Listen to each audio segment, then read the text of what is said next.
study course. Here, the notified rules and provisions like Consumer Protection Council, Consumer Dispute Redressal Commissions, mediation, product liability, and punishment for manufacturers and sale of products containing adulterated spurious goods. The earlier Act don't have any power to punish. But now we have that power where the Act has established Central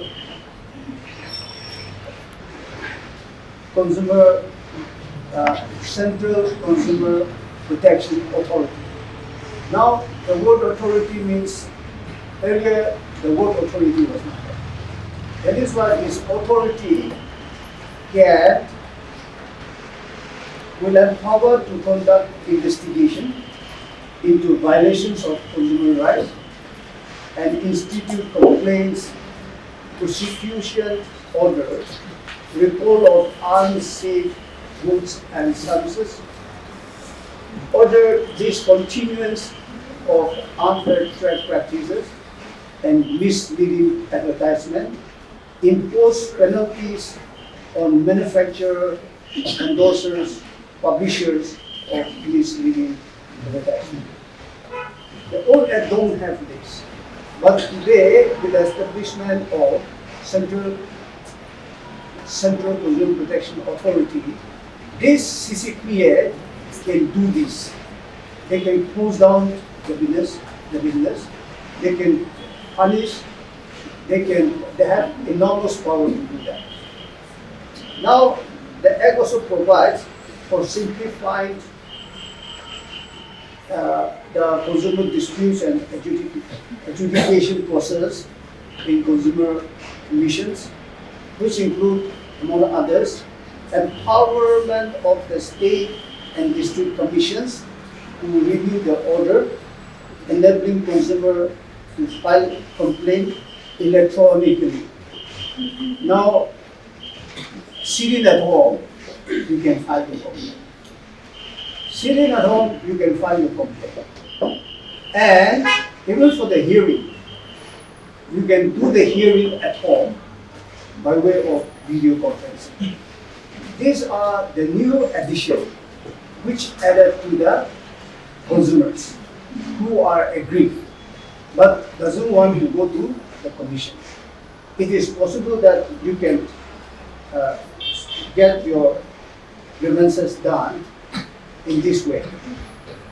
Now, an alternate dispute resolution mechanism called mediation has been provided.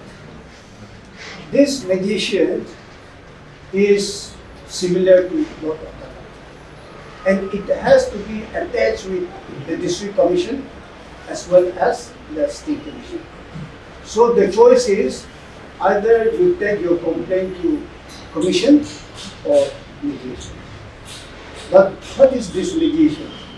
This mediation they introduce to make the process inexpensive, faster, and easier. With your complaint, you can approach and the parties can come and mediate, and there, if the parties agree, then this is how it will be done very quickly. So this is also one of the alternate dispute resolution. Now we have another alternate dispute mechanism called Nagaland State Consumer Helpline. And I'm sure many of you remember this toll-free number, 1800 345 3701. So this is the toll-free number you can call during the office hours. Now the counselors will pick up the phone and you must introduce yourself that you are Mr. So-and-so. And if they cannot solve your problems because your grievances is a little complicated, you were using some cosmetics or drugs where the products, the manufacturers are not here. So they may not able to find it. That is why when you do this kind of query, you can always see, make sure that what are those information. And if they could help you, over the telephone, your complaint is done. This is something very important before going to the commission. Or if it cannot be done on that day, they may ask one day or 1 week so that they can call up the central office at Delhi and also talk to the nodal officer of those companies and manufacturers and get the answer. This is something very helpful, but the citizens of Kohima, the call is very less. Sometimes, many a time, they don't get anything. And this year, January, February, till March 15, hardly 15 calls. Okay? Hardly 15 calls. Last year, the whole year, not even 100 calls. So to submit our report, this kind of calls to Government of India is very embarrassing. It's very embarrassing. Because other states, their telephone is always busy. Always busy. This is something we can also understand that lack of awareness is still there. That is why to have this kind of World Consumer Day in a college like this, the law student, is very important because tomorrow I am very sure you will do your part. At least to create some awareness. What have you understood about the act? Because it is also important that the law students should take initiative. Because the subject based on a Parliament Act. That is why the so-called law students and the legal fraternity is more responsible to do this awareness. Place on food safety. What do we understand by food and safety? Food simply means anything that we consume to give us energy or to give us proteins and nutrients in our body. Whereas safety means those things that are okay or alright to consume. And to join this, it simply means that food safety are safe for consume are foods items that are safe for consumption. And because of this very reason, Food Safety and Standards Act 2006 came into being. The various kinds of things going around in our society, as well as in the entire world, are like adulteration, fertilizers, pesticides. All fertilizers may not be bad, but most fertilizers affects our health. Now let me read out what the Act is all about. Food Safety and Standards Act 2006.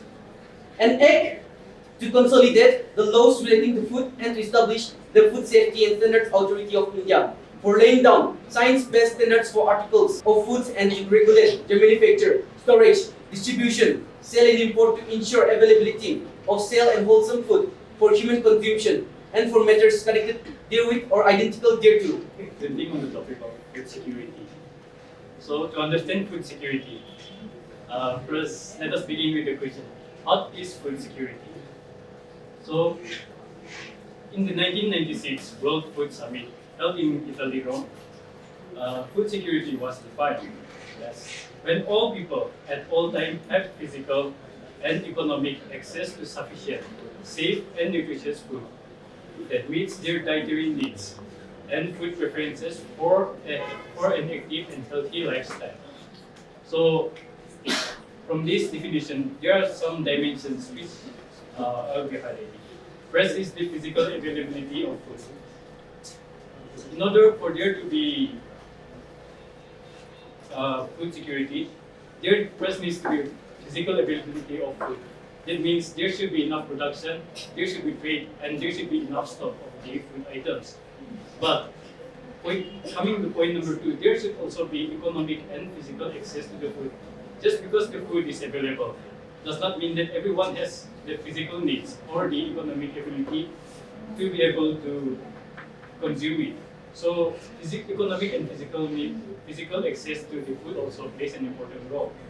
Nagaland Nagaland TV, Sop Manulaga Awas. Watch us live on Geo TV and on your television sets as well. For Dimapu viewers, we are on channel number 994 in Global Chapter, and Kohima and Mokokchung viewers, switch to channel number 138 on Hornbill Digital.